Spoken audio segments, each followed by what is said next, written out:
क्या रोजाना पेट साफ करना आपके लिए एक जंग बन चुका है और इस कब्ज की वजह से आप बॉडी में लो एनर्जी, भारीपन, ब्लोटिंग या सर दर्द जैसे सिम्टम्स भी महसूस करने लगे हैं? लेक्सेटिव्स, चूरन, त्रिफाला, गर्म पानी सब कुछ ट्राई करने के बावजूद कोई परमानेंट सोल्यूशन नहीं मिल रहा? अगर हाँ, तो आप बिल्कुल सही जगह आए हैं। इस वीडियो में आप जानेंगे 5 ऐसे ताकतवर तरीकों के बारे में जो आपको कब्ज के जड़ से ख़त्म करने में मदद करेंगी, सिर्फ और सिर्फ 21 दिनों में।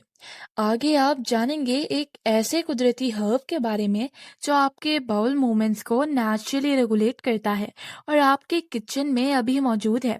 और उस एक चीज़ के बारे में मैं जो अक्सर डॉक्टर हमें रिकमेंड करते हैं, लेकिन वो आपकी कंडीशन को सही करने के बजाय असल में और ख़राब कर देती है। आइए शुरू करते हैं अपने पहले टूल से, और वो है यूजिंग अ फुट स्टूल। आजकल हम वेस्टर्न टॉयलेट्स यूज करने के आदी हो गए हैं, जिसमें आपकी बॉडी और घुटनों को ऐसे 90 डिग्री एंगल बनाता है। अब मसला ये है कि इस पोजीशन में आपकी आइंस्टाइन का आखिरी हिस्सा यानी रेक्टम मुड़ा हुआ रहता है, जिसकी वजह से वेस्ट स्मूथली पास नहीं हो पाता और आपको बहुत जोर लगाना पड़ता है। इसलिए ट्रेडिशनली हमारे मुल्क में यानी कि इंडियन या पाकिस्तान टॉयलेट्स होते थे, जिसमें हमें स्क्वाट करके बैठना पड़ता था। इस पोजीशन में बेसिकली वो मुड़ा मुड़ा हुआ पाइप सीधा हो जाता था और बॉडी स्टूल को इजीली रिलीज कर पाती थी, बिना कोई प्रेशर लगाए। अरे फिक्र ना करें, मैं आपको अब पाकिस्तानी इंडियन टॉयलेट अपने घर पे इंस्टॉल करने के लिए नहीं बोलूंगी। आप अपने वेस्टर्न टॉयलेट में भी इस स्क्वाट की पोजीशन का फायदा ले सकते हैं, मगर कैसे? एक फुट स्टूल के जरिए। सिंपल, अपने डब्ल्यूसी के आगे एक फुट स्टूल रख लीजिए। अगर ये ना मिल पाए तो एक बाल्टी को उल्टा करके भी रख सकते हैं। इससे आपकी बॉडी को काफी हद तक उसी स्क्वाटिंग पोजीशन का फायदा मिलता है। अब मुझे पता है आप में से कुछ लोग क्या सोच रहे होंगे, इतनी छोटी सी चीज बदलने से क्या ही फर्क पड़ेगा? वेल, फर्क तो पड़ेगा। इनफैक्ट फूड स्टूल पे तो काफी रिसर्च भी की गई है, जो बताती है कि जिन लोगों ने इसको यूज किया उनको मोशन पास करने में पहले से सिर्फ आधा वक्त लगा। उन्हें जोर कम करना लगाना पड़ा और उठने के बाद उनको बॉडी में ज्यादा खालीपन और मन में ज्यादा सेटिस्फिकेशन फील हुई।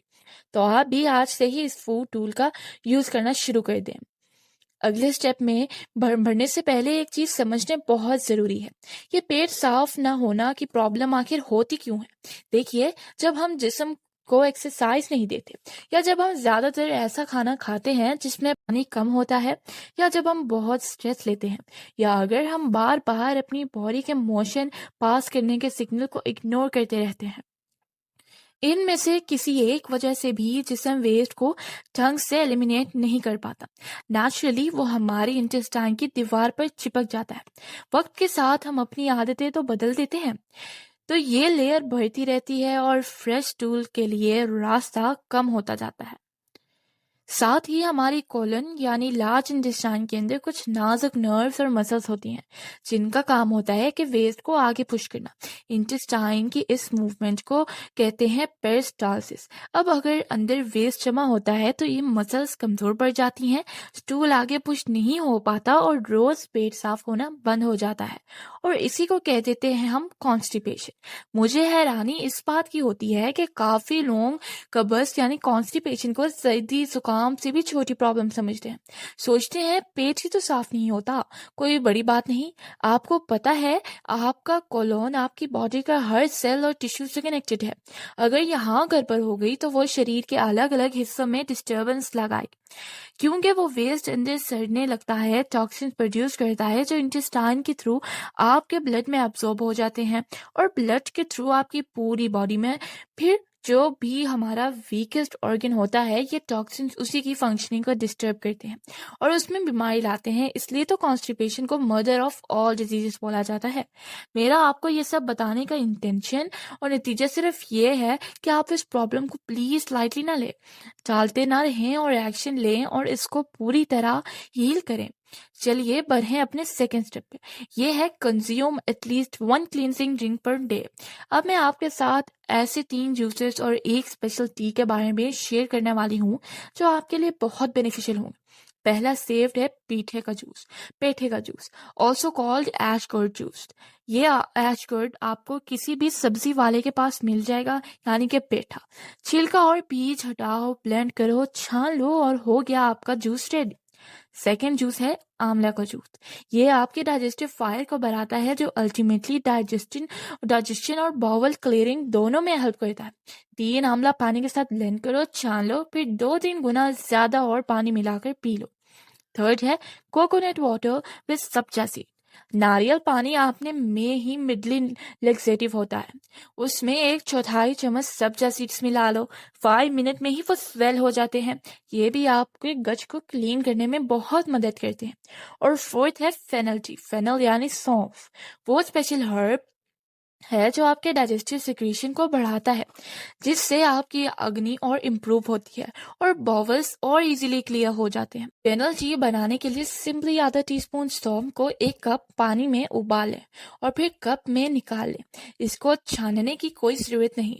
आप इन 3 में से किसी भी एक जूस को, जो आपके लिए इजी अवेलेबल हो, उसको सुबह पी लीजिए अपने ब्रेकफास्ट से 1-1.5 घंटे पहले, और फिर एक बड़ा टम्बलर इस चाय का बना कर रखिए जिसमें ये गर्म रखे है, और पूरे दिन आप थोड़ी थोड़ी सिप सिप करके पीते रहें। अब जब हम डॉक्टर्स के पास जाते हैं, वो हमें अक्सर एक ऐसी चीज प्रिस्क्राइब करते हैं जिससे शॉर्ट टर्म में तो रिलीफ मिलता है, लेकिन जैसे ही लेना बंद करो तो प्रॉब्लम वापस आ जाती है। हम बात कर रहे हैं लैक्सेटिव्स की। जब आप इनको लेते हैं, बॉडी को इनकी आदत लग जाती है और एक टाइम बाद बिना लैक्सेटिव के मोशन आता ही नहीं। हमें इस साइकिल में नहीं पड़ना। आपके इंटेस्टाइन को किसी भी चीज की आदत नहीं लगनी चाहिए। ये जूसेस और हर्बल टी माँ प्रकृति की नेचुरल एक्सेटिव्स है, लेकिन इनकी भी कभी आदत नहीं लगती। चलिए बढ़ते हैं अपने थर्ड स्टेप पे, ईट मोर वाटर रिच फूड। देखिए, फूड 2 तरह के होते हैं। एक होता है वाटर रिच फूड और दूसरा होता है वाटर पुअर। वाटर रिच वो होते हैं जिसमें रस भरा होता है, जैसे सभी फ्रूट्स, पपीता, तरबूज, खरबूजा, सेब, अंगूर, पाइनएप्पल, संतरा, बेरीज और भी बहुत। और साथ ही ज्यादातर सब्जियां जैसे कि टमाटर, खीरा, पालक, तोरी, लौकी, बीन्स, टिंडे वगैरह। अब दूसरी तरफ होते हैं वाटर पुअर फूड्स में आते हैं, जहाँ पर पानी बहुत कम होता है, यानी कि रस कम होता है। अनाज, दालें और मेवे जैसे रोटी, चावल, गेहूं, दाल, चूल्हा, चना, राजमा, लोबिया, रगी, बादाम, पिस्ता, अखरोट वगैरह। अगर आपको किसी फूड को सिंपली अपने हाथ में रखो और थोड़ा प्रेस करो, अगर उसमें रस निकले तो समझ जाना वो वाटर रिच है, और अगर कुछ ना निकले तो समझ जाना कि वो एक वाटर पुअर फूड है। अब शायद आप सोच रहे होंगे वाटर पुअर फूड्स बुरे होते हैं। बिल्कुल नहीं, इनका अपना एक बॉडी में बहुत इंपॉर्टेंट रोल होता है। प्रॉब्लम तब होती है जब हम पूरा दिन सिर्फ एक इन्हीं पर चलते हैं। फॉर एग्जाम्पल, अगर आप एक मिक्सी में सिर्फ सूखी चीजें डालें, यानी कि रोटी, दाल, चावल, प्लेट, कितना भी पावरफुल क्यों ना हो, कुछ मिक्स हो नहीं पाएगा। लेकिन वहीं पर अगर बीच बीच में थोड़ा टमाटर, खीरा और लौकी डाल दो, सब कुछ आसानी से ब्रेक डाउन हो जाएगा। आपको समझ में आया कि मैं क्या बोलना चाह रही हूँ? आपके गट में भी कुछ ऐसा ही होता है। जब आप सिर्फ ड्राई वाटर प्रूफ फूड खाते हो, सिस्टम उनको अच्छे से और जल्दी से ब्रेक डाउन नहीं कर पाता, उसको निकाल नहीं पाता। दूसरी तरफ वाटर रिच फूड्स वो मॉइस्चर ऐड करते हैं जो चीज़ों को मूव करने में, डाइजेस्ट करने में हेल्प करते हैं। आप प्रैक्टिकली अपनी डाइट को ज़्यादा वाटर रिच बनाएं। मगर कैसे? पहला तरीका है फ्रूट बेस्ड ब्रेकफास्ट। कॉन्स्टिपेशन के लिए स्पेसिफिकली पपाया सबसे फायदेमंद फ्रूट है, लेकिन हाँ, वो अच्छे से राइप होना चाहिए। यह आपकी बॉडी में प्रोटीन्स को ब्रेक डाउन करने में मदद करता है और हार्ट स्टूल को सॉफ्ट बनाता है। इसके अलावा सेकंड फ्रूट जो कॉन्स्टिपेशन के लिए फायदेमंद है, वो है बनाना, लेकिन सिर्फ तब तक जब आप सुबह एक्सरसाइज करते हैं, वरना ये थोड़ा भारी भी हो सकता है। तो ब्रेकफास्ट में आपको एक बड़ा फ्रूट प्लेटर लेना है और इसको और फिलिंग बनाने के लिए इसके साथ मुट्ठी भर सोक्ड नट्स और सीड्स भी ले सकते हैं। एसेंशियली इडली, डोसा, चीला, ब्रेड, टोस्ट, कॉर्नफ्लेक्स, इनकी बजाय फ्रूट बेस्ड ब्रेकफास्ट लेके देखिए, आप दिन में ज्यादा अच्छा फील करेंगे। दूसरा तरीका है लंच और डिनर में सब्जियों का रेशियो डबल कर लीजिए। अगर आपके प्लेट में एक पोर्शन अनाज है एक पोर्शन दाल, तो 2 पोर्शन सब्जी को रख लीजिए। बेसिकली आपके लंच और डिनर की प्लेट कुछ ऐसी दिखनी चाहिए और ऐसी नहीं। तीसरा, बीच-बीच में ड्राई या पैकेज स्नैक्स की जगह हाइड्रेटिंग स्नैक्स लीजिए, जैसे कि फल, खीरे की प्लेट या स्मूदी। एंश्योर कीजिए कि आपकी स्मूदी ज़्यादा मीठी ना हो, वरना आपका ब्लड शुगर स्पाइक भी हो सकता है। एक और फ्रूट जो आपके गट को नेचुरली क्लीन करता है और कॉन्स्टिपेशन के लिए बहुत इफेक्टिव होता है, वो है प्रूनस, यानी ड्राइड प्लम, जिसे सूखा आलू बुखारा भी कहते हैं। अब या तो इन्हें ब्रेकफास्ट और लंच के बीच में ऐसा स्नैक ले सकते हैं, या लंच और डिनर के बीच में। ध्यान रखें आपके प्रून्स बिना शुगर कोटिंग वाले होने चाहिए, या आपको आराम से ऑनलाइन मिल जाएंगे। अगर ये आलू बुखारा थोड़े भी हार्ड हों तो उन्हें कुछ घंटे सोक करके खाइए, वरना नॉर्मली ऐसे भी खा सकते हैं, जो आप प्रेफर करें। एक बार में 4-5 आलू बुखारा खा सकते हैं। इन्हें रोज खाना भी एकदम सेफ है। तो ये है 3 अलग अलग तरीके अपनी डाइट को और वाटर रिच बनाने के लिए। आप फंडामेंटल प्रिंसिपल समझ के ना, आपको खाना ज्यादा है, ऐसा खाना है जो रस से भरा हो। आपको खाना ज़्यादा ऐसा खाना है जो रस से भरा हो। सिंपल है। अच्छा, एक बार जल्दी से उन 3 फूड्स के बारे में भी समझ लेते हैं जो आपके गट को सबसे ज़्यादा डैमेज करते हैं। पहला है रिफाइंड फ्लोर, जैसे कि मैदा। इसमें आ जाती हैं वो सारी चीज़ें जो मैदे से बनती हैं, यानी कि भटूरा, नान, नूडल्स, पिज़्ज़ा, पाव, बिस्किट, बाकी तो आपको पता ही है। दूसरा, दूध और दूध से बनी चीज़ें। आप मुझे पता है इस फैक्ट को डाइजेस्ट करना थोड़ा मुश्किल है, लेकिन सच ये है कि डाइजेस्ट करना कि आजकल के सेडेंटरी लाइफस्टाइल में ये डेयरी प्रोडक्ट्स हमारे शरीर डाइजेस्ट नहीं कर पाता, या अंदर मुकस पैदा कर देता है। और तीसरा है मीट। इसको पूरी डाइजेस्ट होने में 3 दिन तक लग सकते हैं। ये बहुत हैवी होता है और गट को काफ़ी स्लगिश बनाता है। मैं जानती हूँ आपके लिए इनको अवॉइड करना थोड़ा सा मुश्किल होगा। हम फैमिलीज के साथ रहते हैं, बाहर जाना होता है, लेकिन जितना हो सके आप इनका कंजप्शन कम कीजिए। ट्रस्ट मी, आपको इंस्टेंट रिजल्ट देखेंगे। आप सोच रहे होंगे मैं ये सब इतने कॉन्फिडेंस से कैसे बोल रही हूँ, क्योंकि पिछले 10 सालों से मैं हजारों लोगों को देखा है जिन्हें इन्हें स्टेप्स को फॉलो करके अपने गट इश्यूज और कॉन्स्टिपेशन को रिवर्स किया है। आइए बढ़ते हैं अपने फर्स्ट स्टेप पे, और वो है मूवमेंट। एक्सरसाइज आपके लिए अच्छी है, ये तो आपको पता है, लेकिन फिर भी मैं आपके लिए कुछ बताती हूँ जो क्लियरली बताती है कि लैक ऑफ मूवमेंट और कॉन्स्टिपेशन का कितना बड़ा लिंक है। बाय द वे, आपको और आपके लिए तो सभी एक्सरसाइज फायदेमंद है, लेकिन आपके गट के लिए कुछ स्पेसिफिक मूवमेंट्स हैं जो एक्स्ट्रा बेनिफिशियल है, जैसे कि ट्विस्टिंग आसनास, पाश्चिमोत्तानासना, मरीचियासना, अर्धा मत्स्येंद्रासना, मलासना। अगर या फिर सोच रहे हैं कि ये मुझसे होगा ही नहीं, तो कोई बात नहीं, आप ब्रिस्क वॉकिंग करें, कोई स्पोर्ट खेलें, डांस करें, साइकिलिंग करें, वो मूवमेंट करें जो आपके दिल को खुश करे। पर मुझे सुबह कहाँ पे जाना होता है, इतना सब करने का टाइम कहाँ है? अगर डॉक्टर ये कहे कि आपके हार्ट में ब्लॉकेज है, तो सब सीरियस हो जाता है। अगर दिमाग में ब्लॉकेज हो तो पूरा परिवार पैनिक हो जाता है।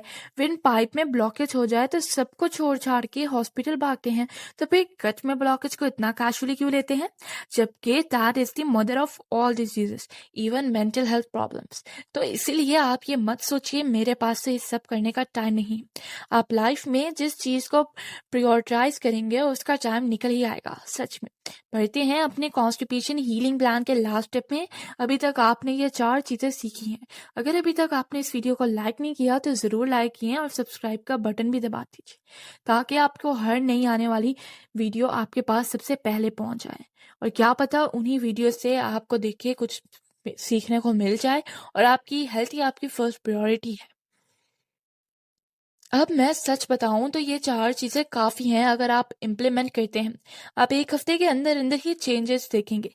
लेकिन ये लास्ट स्टेप उनके लिए है जो ज्यादा फास्ट रिजल्ट चाहते हैं, और वो है abdominal wet pack followed by enema. Wet pack एक होता है ही सिंपल टूल है जो नीचे क्यों का पार्ट है। एक ठंडे व्हाइट कॉटन के कपड़े को आपको 30 से 40 मिनट्स के लिए अपने एब्डोमेन पे रैप करके लगाना है। लगाकर कोई भी और काम कर सकते हैं। जब ये वेट पैक लगाते हैं, बॉडी में 2 टेम्परेचर मेंटेन होते हैं। जहां वेट पैक लगा है वो पार्ट्स ठंडे, बाकी शरीर गर्म। इससे ब्लड सर्कुलेशन बढ़ता है, और जब ब्लड सर्कुलेट होता है तो टॉक्सिन वेस्ट जो इंटेस्टाइन के अंदर जमा हुआ है वो सारा हमारे बॉडी से निकलने के लिए तैयार होता है, तो आपको डबल फ़ायदा ही मिलेगा।